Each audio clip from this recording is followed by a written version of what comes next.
Salut Margot, Salut. tu es étudiante et présidente de l'association Lemoncy. Est-ce que tu peux te présenter et présenter cet asso?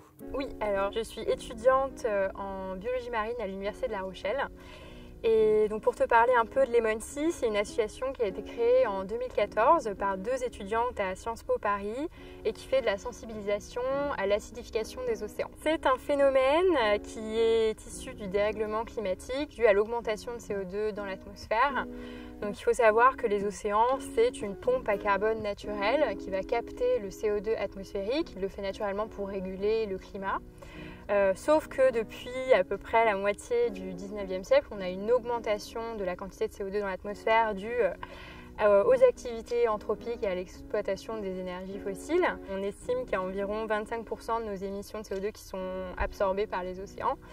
Et une fois que l'océan absorbe ce CO2, il va être dissocié en acide carbonique et cet acide va venir acidifier le pH des océans, donc faire baisser le pH. Et du coup, quelles sont les conséquences de l'acidification des océans sur la faune et la flore marine?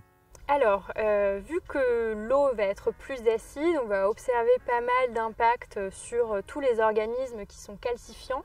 Donc tous ceux qui ont un squelette ou une coquille calcaire, donc c'est le cas par exemple des coraux, ou de certains bivalves comme les huîtres ou les moules.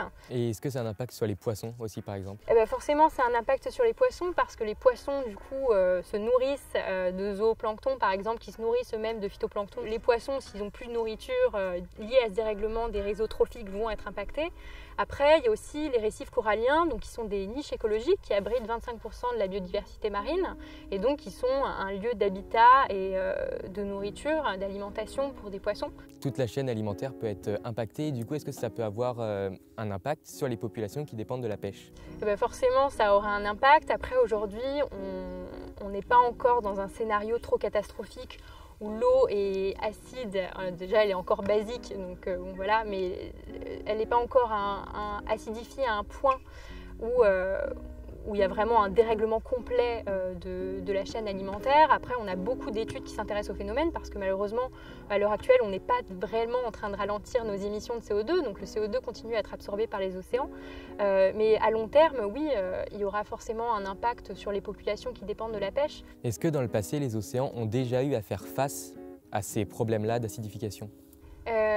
Oui, forcément, parce qu'en fait, on a eu des variations de la quantité de CO2, des variations naturelles à l'échelle des temps géologiques. Donc, quand il y a une augmentation de CO2 dans l'atmosphère, on a forcément derrière une acidification des océans. Aujourd'hui, ce qui est particulièrement problématique, c'est qu'on a une augmentation qui est très forte de la quantité de CO2 dans l'atmosphère, plus forte que toutes ces extinctions auparavant. Du coup, on a une accélération du phénomène et donc on a des risques d'extinction pour énormément d'espèces. Le pH, je pense qu'il devait être il y a quelques dizaines d'années autour de 8,2. Je pense que là on est à 8,1 actuellement. Donc une variation d'une unité de 0,1, ça va entraîner une acidification de 30%.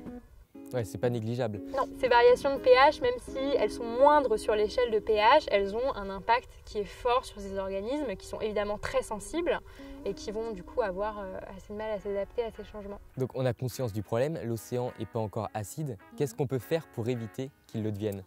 Alors pour éviter que l'océan devienne complètement acide, ce qu'il faudrait faire, c'est réduire nos émissions de CO2, c'est ralentir toute des industries pétrolières, des industries d'énergie fossile, qu'il faudrait donc limiter cette production-là. Nous, à l'échelle individuelle, évidemment, on peut réduire comme on peut notre consommation, notre empreinte carbone. On est au minimum, juste à côté de La Rochelle. On peut aller faire un test avec l'océan? Ouais, carrément. Ok, alors du coup, tu es allé prélever de l'eau de mer un petit peu, quelques jours avant le tournage pour la faire bouillir, tu m'as dit, dans des feuilles de chou rouge.